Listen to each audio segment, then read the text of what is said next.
What's happening, everybody? It's your boy Jolly. I'm sitting on water. We're on the Chattahoochee and we are in for one of the old whiskey my views. We're going to be doing exactly that, and old. So stay tuned, hang with me, we'll get it done. What's happening, everybody? Good day to you. Welcome back to Whiskey and Woods. I'm Jolly. I do want to thank you for checking out the video. Stay tuned, because today we're checking out Old Crow.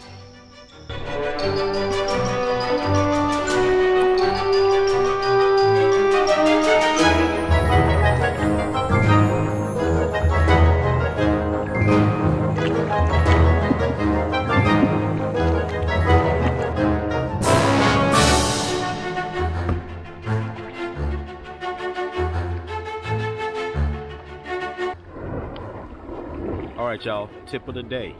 Let's talk boating safety. As you can see, I'm wearing a PFD, personal flotation device.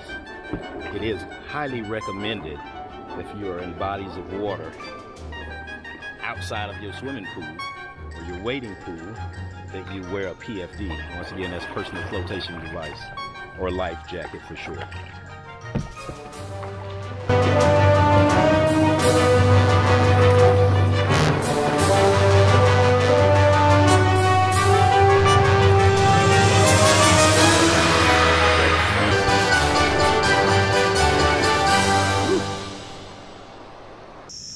Alright, before we taste Old Crow, we definitely want to talk a little bit about the stats on it.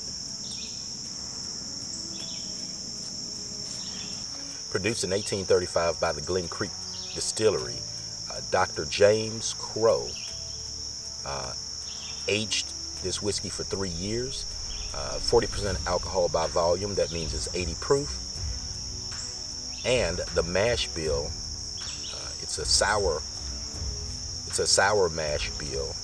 It uses the same sour mash bill and yeast as Jim Beam, just aged for a shorter period of time. Speaking of Jim Beam, that means you know the distiller, Beam Suntory, which we've talked about many times. Here's something a little interesting. OCD number 5 bourbon is created from a wild yeast collected from one of the original fermentation tanks in the Old Crow distillery, which gives it a truly historical feel and taste. Old Crow bears the same name of a bourbon legend, Dr. James C. Crow, the 19th century legend responsible for introducing the sour mash process to bourbon making. James C. Crow, a Scottish immigrant, started distilling what would come to be Old Crow in Frankfort, Kentucky in the 1830s. Reportedly a very skilled distiller, he made whiskey for various employers, which was sold as Crow, or as it aged. Old Crow and the brand acquired this reputation from the latter. He died in 1856, and while W.A. Gaines and Company kept the name and continued to distill the bourbon according to his recipe, the original distillation formula died with its creator. The last remaining stock of Old Crow, of which there seemed to have been quite a bit, acquired near legendary status, and offering drinks of it reportedly secured a re-election for Joseph Clay Stalls Blackbaum, senator for Kentucky. A dispute over ownership of the name Old Crow was decided in 1915 in favor of the Gaines Company. Old Crow's logo, a crow perched atop grains of barley, is rumored to stem as a symbol bridged the North and the South during the Civil War. A Philadelphia brigade training at State College, Pennsylvania, thought Old Crow was the truly the only good thing to ever come out of the South. Fearing never being able to drink Old Crow again, soldiers wrote Lincoln proclaiming, "We must not let the fine gentleman Old Crow escape. Remember, Mr. President, the crow with the sharpest talons holds on to barley forever." After the war, the logo was changed from a picture of James Crow to the current crow holding on to barley. Although the whiskey had been at one time top-selling bourbon in the United States, it undertook a swift decline in the second half of the century. A production error in the amount of setback, which is the portion of spent mash added to a new batch in the sour mash process, negatively affected the taste of the whiskey, and the distiller's inability or unwillingness to correct it led to many drinkers moving on to another brand. Parent company National Distillers would be sold to Jim Beam in 1987. The Old Crow recipe and distillery were not kept, and the product after this will be a 3-year-old bourbon based on the Jim Beam mash bill. However, in 2013, Glens Creek Distillery started operations in part of the former Old Crow Distillery. Y'all can get more information at bourbonoftheday.com/Old Crow Bourbon Review. All right, let's move on to the nose, shall we?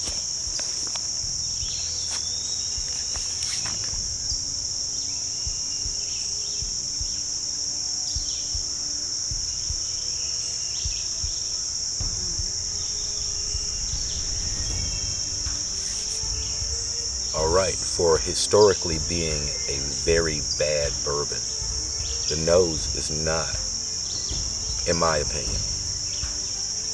There is a perfumey smell, but it's not that bad. It's not bad. I'm getting brown sugar.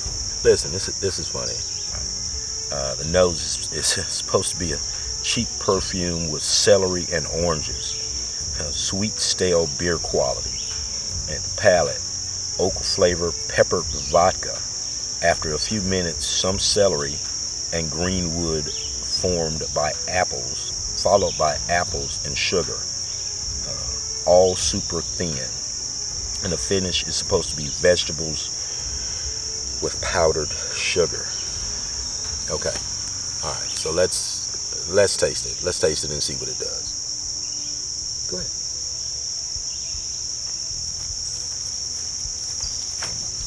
Oh, good morning, by the way. Good morning. Damn. Whew.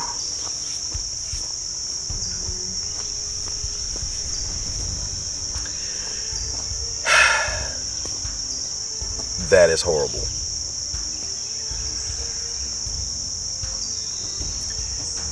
Y'all know me. There haven't been many whiskeys that I don't like.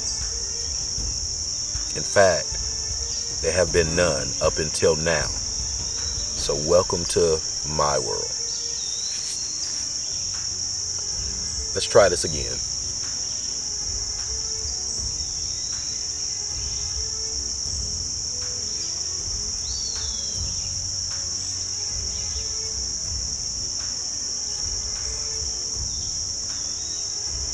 All right, look, I'm gonna have to put a little water in this and see where it goes.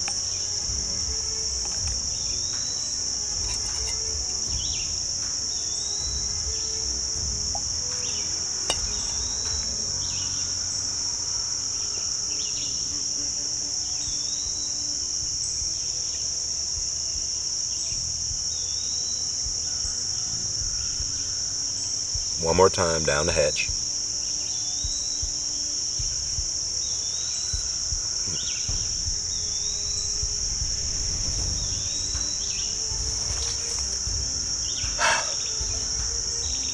Okay. I guess that's my wrap. Speaking of a wrap, don't worry about the best whiskeys. Just drink what you like, however you like it. Peace.